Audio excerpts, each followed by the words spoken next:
Thanks for tuning in to Smooth 98.1 FM Lagos. You're listening to Smooth Breakfast with Valentine. And right now, we're launching you straight into newspaper analysis, detailed newspaper analysis inside of Freshly Pressed. Freshly Pressed comes live every day at 7:30 a.m. And we stream live on YouTube. You can go to youtube.com/smooth981FM to stream live. You can leave a comment there as well. You can also put a comment there on WhatsApp. Our number is 08981. We'll be tweeting the link to the YouTube channel and also our WhatsApp number.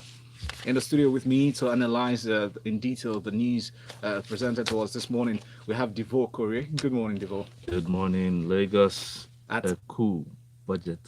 Okay. Brouhaha. I wish you could just change your Twitter handle to at a cool something. At a cool Devoe. Something like that. So everybody just identifies with you on that. But that's cool. We also have Ikemesit, who happens to be back from the bush. Hi. Huh? Very glorified bush, yeah. Good morning. National assignment. But good to see you, man.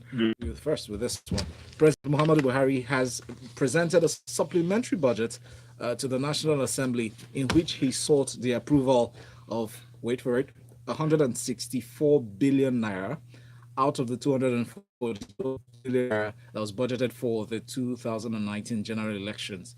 He said that he asked the Independent National Electoral Commission and security agencies. He said they would need 242 billion for the elections, but there's a way that they separated it between 2018 and 2009. Would you flesh out the details of this for us? I could also retitle this as the election budget Game of Thrones, and you will understand very soon. Okay. Well, the presidency has submitted this and it was read on the floor by SERAP, the Senate President, and he detailed out his perspective. Now, he's saying that he needs, there's about 242 billion set aside. Now, out of that, 164 he expects to be funded by environment, and from the 578 billion, which the NAS purportedly raised the 2019 budget by. Now, he's asking that this money come from the increase that the National Assembly had already increased in favor of critical infrastructure. That's what we're at. Now, in this breakdown, 189 billion is supposed to go to INEC. Remember, prior to this time, we've been waiting for election budget. Without the budget, they're doing diddly squats.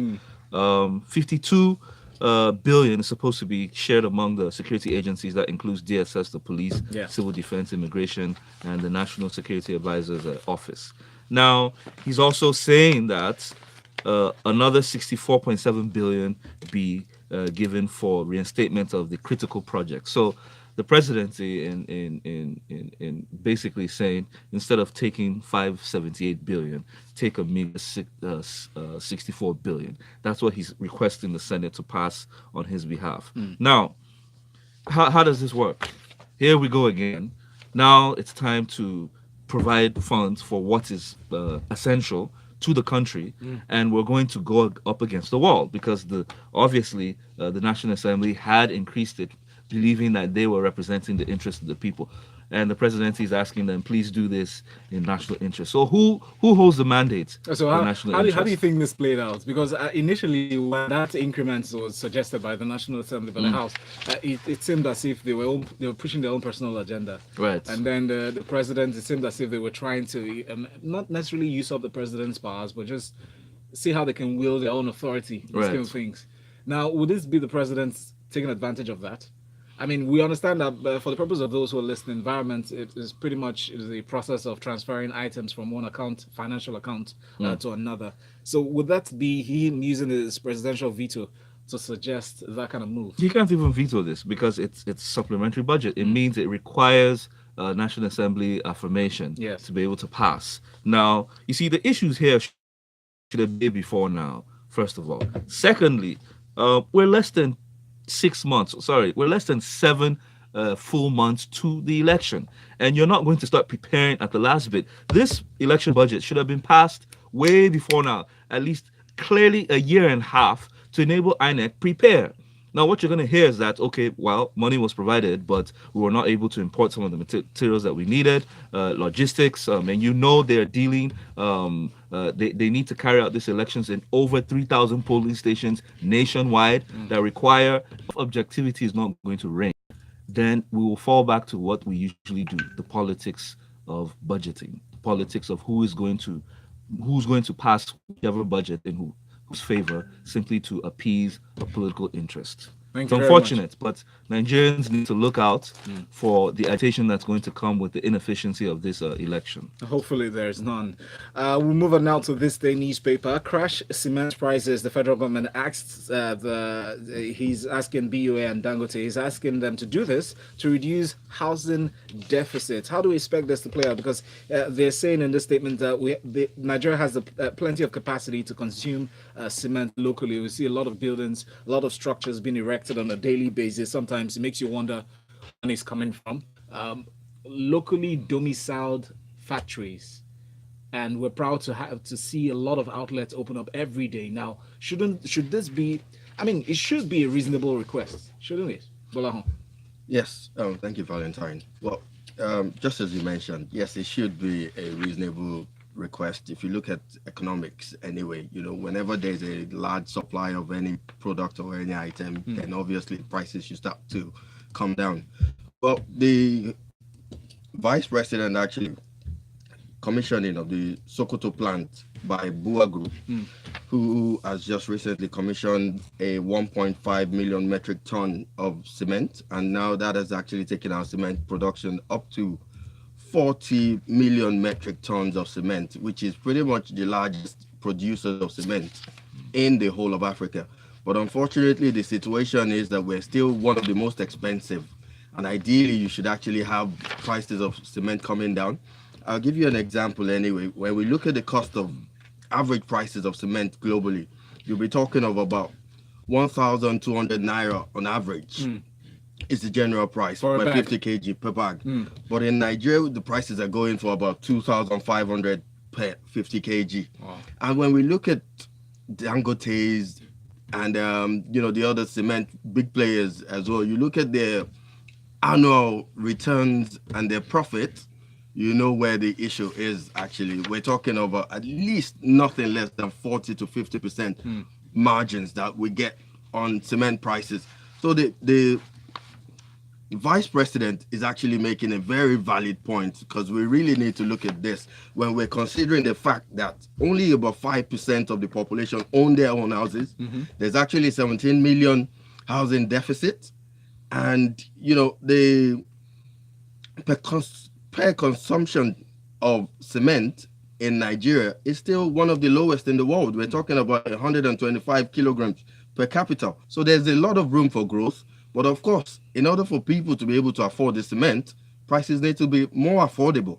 But looking at the market value vis-a-vis competitive prices internationally, because you made a statement, comparative analysis with that. How easy is it for them to import some of these products, some of the chemicals they use that constitutes the making of the cement? Really, how is it easy for them to procure? Wouldn't the company be running at a loss with this request, the present request that the government is actually putting forward? Well, when we look at the composition of cement making, it's actually limestone, and that's about 70% of cement, and it's actually gotten locally from local sources, and that's one of the advantages that we have from local production.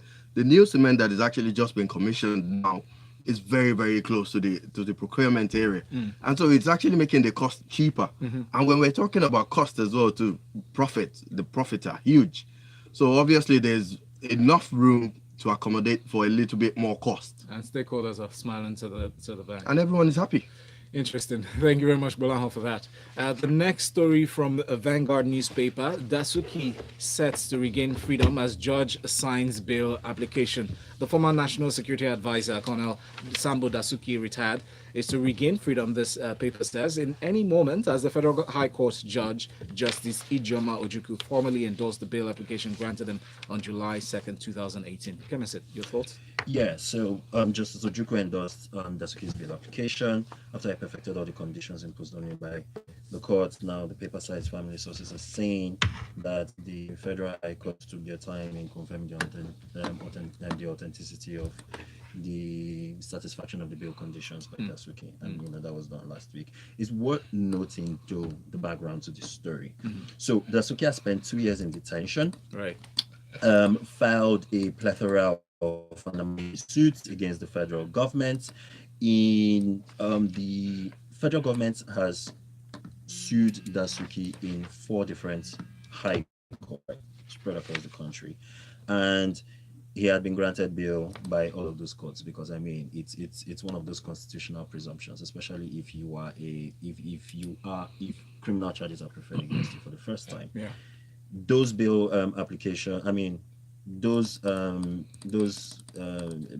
bail applications were granted by those courts. The federal government did not uphold them.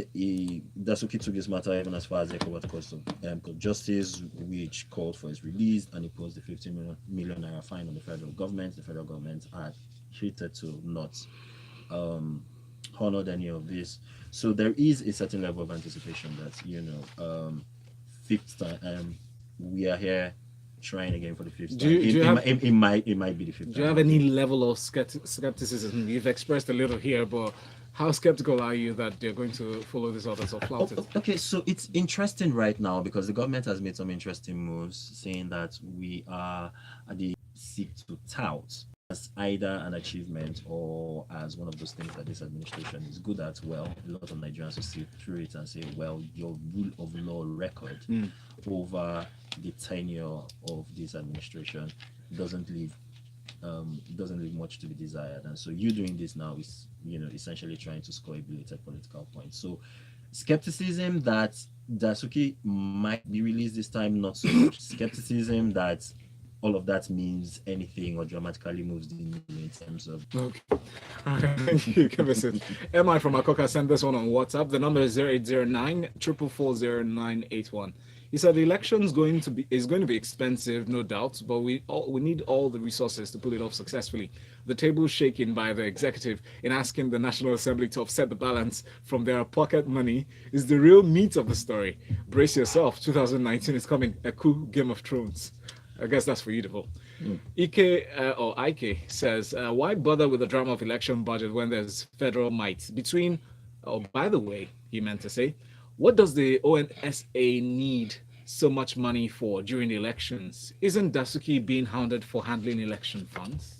Question in the air. Move on to the next story. From Punch newspaper, recovered bodies of policemen spark protest in Benin, Edo states. Now, the recovery of 2 bodies of police officers killed by suspected bandits on Monday in Benin City has sparked protests by policemen. They said the protesting policemen shot in the air several times and caused a bit of an uproar and fear in the hearts of residents. What's your take on this story, Gbolahan? Yes, let me start by saying that condolences to the families that have lost their loved ones. It's rather unfortunate that we have these incidents reoccurring. I think just a few days ago we were talking about similar incidents actually happening in Abuja as well, where 7 policemen were actually killed, and in Edo State as well too. So it's unfortunate, but unfortunately, in a situation where nothing is being done, we will continue to see a reoccurrence of these similar incidents happening. When we look at this report now, the police were aggrieved, and they actually took the cops down to the police station at Benin Gwari local government area in Kaduna State, and they were actually protesting with the fact that they actually said they were angered that their allowances had not been paid for several times now. And of course, this is probably just an incentive for them to actually protest. And when you look at the situation, people are not being paid and yet they're being shot at. And you expect them to protect the lives of innocent citizens? I think it's a bit laughable. Quick correction, that protest actually happened in Benin Gwari. The paper wasn't very clear to show, so it was assumed as Benin. Thank you very much, Gbolahan. Oh, thank you for that one. The next story from Premium Times newspaper: public officials to submit credentials for screening. That's a request from the Secretary General of the Federation, Devoe. The Secretary General of the Federation, Boss Mustafa, on Tuesday led political office holders and permanent secretaries in the presidency to submit their requests, or credentials rather, for scrutiny in the service-wide verification of personal records. A part of my mind is just thinking about Kemi Adeosun as a precedent for this, but just let me not run away with my thoughts. But what are yours? No, let those thoughts come back. With Devoe. It's timely. Your thoughts are It's so from that timely. Yeah. Are those thoughts unconnected? But he's saying, Boss Mustafa, that this is the implementation of the 8 priority areas in the 2017 to 2020 Federal Civil Service Strategy Implementation Plan. However, we know what has been cooking. And look at the kind of people they're taking: political office holders and permanent secretaries. Is it at this stage that you start to take credentials of permanent secretaries? Permanent secretaries are career civil servants. I would have thought by now they would have had the necessary up-to-date information. So I expect someone to have been sacked for not doing their job. And the permanent secretary's tenure expires after the present administration, correct? No, it goes beyond It the goes politics. beyond. Yes, that's why I said they're career civil servants. They have a tenure, Very and good. then once it's over, the government has to appoint New ones. new permanent secretaries. Thank And you very usually, much. permanent secretaries come with a huge background of good credentials. Yeah. So I don't see this. If this is just being done now, I think someone needs to be. Performance management actions should be carried out. But they say better late than never. Yes, right? better late than never. But you see, at the end of the day, remember the president even had his own issues when his credentials were debated, whether he had a YX certificate or not. Now, two, he said this was all in a bid to present up-to-date information to maintain current data of employees, and they've given the schedule of how each of the ministries, one by one, would be going forward for the verification. Corruption does not harbor truth, especially where data is murdered. By now, you know there's a debate over the Minister of Finance papers. If the job was being done, that it should have been highlighted way before now. And it's also a duty of the electorate, Nigerians, to ensure that whilst the agencies are expected to verify the credentials of some of the people in government, we need to be able to scrutinize the officials and those who we are electing.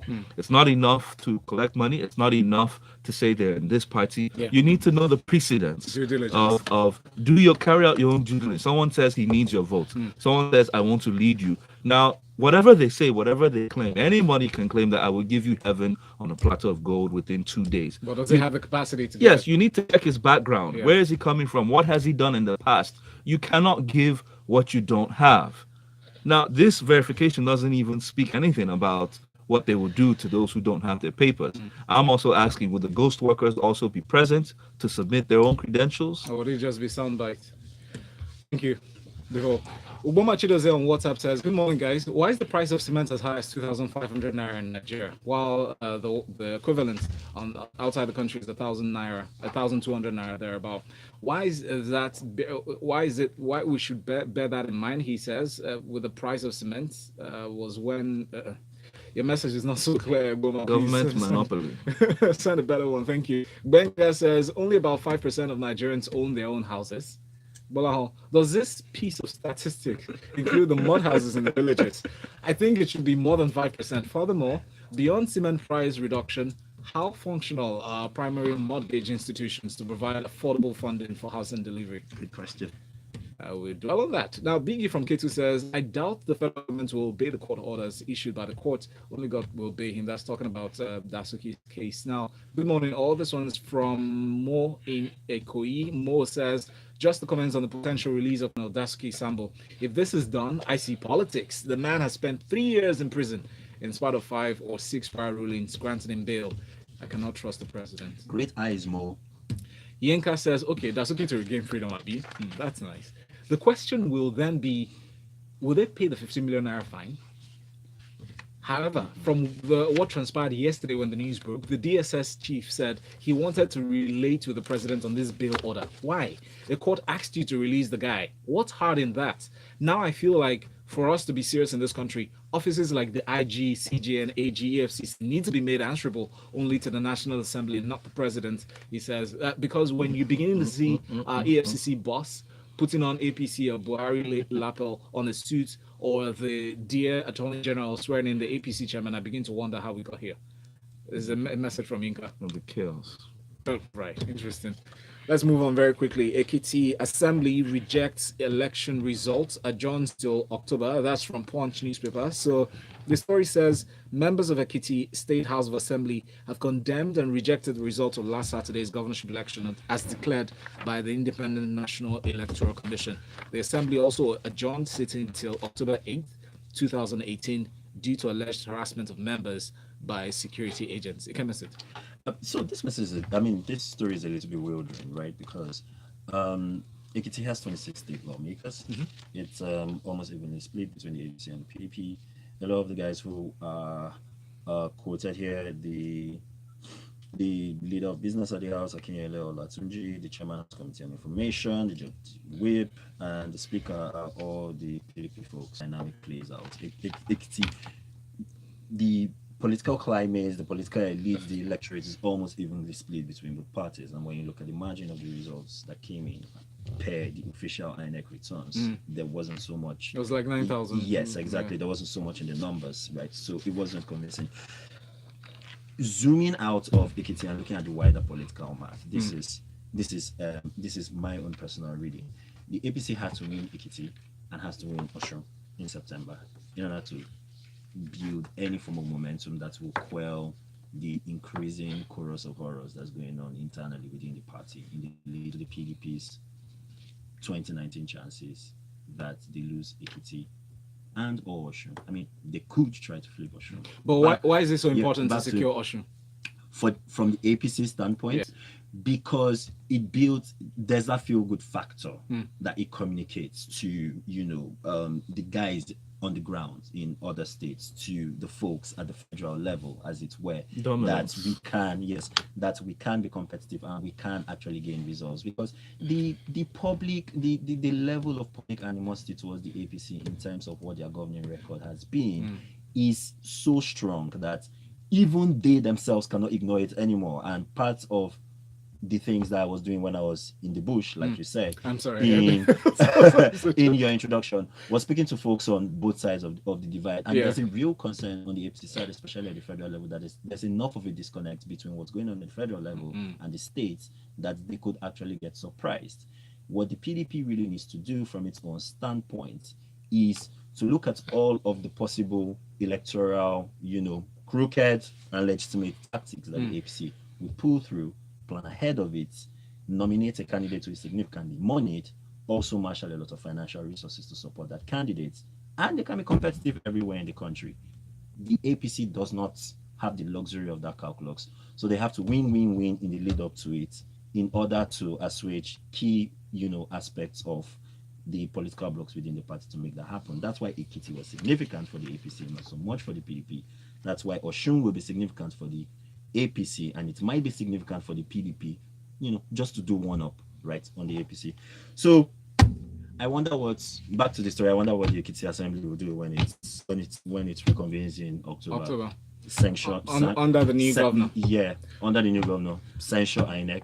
Do what? Nothing's going to happen. Now, while we ponder on the question, and Luke, thank you very much, Ikemesit, and it's so good that you're on ground to actually witness that election and see exactly how it transpired. Now, we'll link it to the next story from Punch newspaper, where the Socio-Economic Rights and Accountability Project has demanded that the Independent National Electoral Commission investigate alleged buying of votes in last Saturday's governorship poll in Ekiti State. While it's not a wholesome reflection of what we might expect for 2019, it is something that is worrisome, where people get to desperate moves. Political parties now have to get to the, I'm trying not to use a word, but go down to that level of buying votes or handing out cash in front of the cameras. Inducement.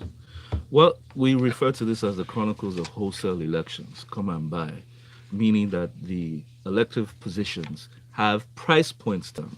Now, SERAP is saying that on account of the allegations that took place within the Ekiti governorship poll, where everybody mustered their own war chest out to the people, they're calling on the anti-graft agencies, as well as enlisting the support of INEC to be able to investigate and prosecute where this is found.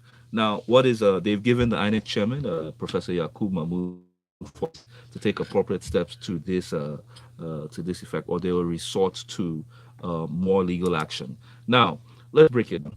In their own words, no political body worthy of being called a democracy entrusts the selection of leaders to the process of auction or barter, right? Now, voter buying amounts to undue influence and improper election influence, where the politician buys the votes. He therefore subjugates the voter on the long term, especially the poor ones who are already limited in political power and participation in governance. Now, the simple truth about that is when you sell your votes, you are mortgaging your future. At the end of the day, where lies your political strength, character to be able to speak or hold your leader accountable? How much was at stake in this election? 4,000, 5,000 naira? Really? Is that why? Is that how? Like I said last time, count the number of voters, about 400,000, times it by 1,000 naira. You have about 2.2 billion. So that's it. That's where we end our elections. And whenever elections are bought, it means the investor must recoup. So your desire for good governance is squashed immediately. So the real battle here, one, we expect INEC, and I don't know whether they have the inert stature to be able to hold or to a position with government that those who have been caught on this, either by video or by tape, would be prosecuted. Yeah. The second one is for the electorate, we as a whole, to check ourselves. At the end of the day, if this is what we all are looking forward to, collecting on both sides, I'll collect one side, second side, that means we will continue not only monetize politics, but expect nothing good from these politicians if you're collecting all this money. Wrong decisions, bad electorate, cost a lot of money. We check out a lot of things that we're complaining about on a daily basis. The estimated billing system and so many things actually happening that we're complaining about. Just imagine how much we've lost and how much, if you compare that to how much you paid for your votes, it doesn't really measure up. Vanguard newspaper is next. Well, very quickly we'll go into the story. We see that deaths unfortunately have been recorded in Kastina state in the flood that it lasted hours yesterday, killing no fewer than 49 persons according to this report. And it seems like GBA local government area in Kastina state was the most affected with 90 houses destroyed. What's your take on the story? Yes, well, I just wanted to say that I would like to see what our president's reaction will be to this in Kastina state, considering that this is his state. And But there was a prior warning to this. Absolutely. Well, and that also takes me into the having thing anyway. We have it all the time, and floods as well too is something that happens everywhere in the world anyway. What usually tends to happen is how does the government react to incidences as this, and this is where the emergency management team comes into place as well. So how quickly and how effectively have they been able to evacuate the citizens and inform them beforehand as well too of such situation, so that we can minimize the death tolls that we have and level of casualties experienced. Absolutely. Afterwards. I hope we become less reactive and more proactive to things like this. Guardian newspaper as a means of mention. Ikemesit will do 30 seconds on this, please. Federal government will unveil logo, name of new national airline today. What's the take on this? Bad idea. Why? Because I would need more than 30 seconds to speak on that, but I've already done that on this point. There was something more important that I was actually more excited about. So the junior aviation minister, the SERAP, said that Nigeria also used this opportunity at the Farnborough Air Show to look for the establishment of a maintenance, repair, and overhaul facility in Nigeria. Big deal, considering that a lot of the costs that airlines in Nigeria incur have to do with taking their airlines abroad to have them fixed, and also the concessions. So that in but itself, new national airline, bad idea. Gbolahan. In Africa, only Ethiopian Airlines. We have to show the way the giant of Africa. It's a show off and make a loss while thank you very much. well, you know, but we're showing off. Thank you guys, and thank you so much for your messages on YouTube, WhatsApp, and Twitter. We'll talk more about one of these stories at 9 o'clock. Fortunately, actually, we might have a special coming in for pensions, right? In the meantime, in 14 minutes, we'll be talking sports inside of the locker room. You're listening to Smooth 98.1. Good morning. Aviation.